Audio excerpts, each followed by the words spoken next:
ինչ տարբերակ ունի անձը, եթե ցանկանում է ամուսնալուծվել։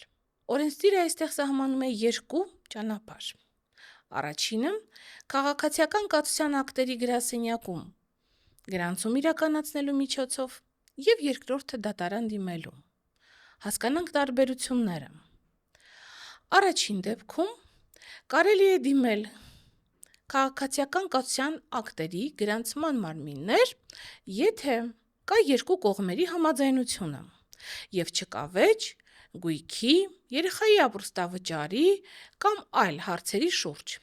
եւ կողմերը կարող են համատեղ ներկայացնել դիմում, տարբերակ 2։ Եթե կողմերից մեկը դատարանի որոշմամբ ճանաչվել է անհայտ բացակայող, անգործունակ կամ դատարանի օրինական ուժի մեջ մտած վճռով դատապարտվել է ազատազրկման։ Եվ երրորդ դեպքը, եթե կա դատարանի օրինական ուժի մեջ մտած վճիռ դատական կարգով ամուսնալուծություն գրանցելու համար։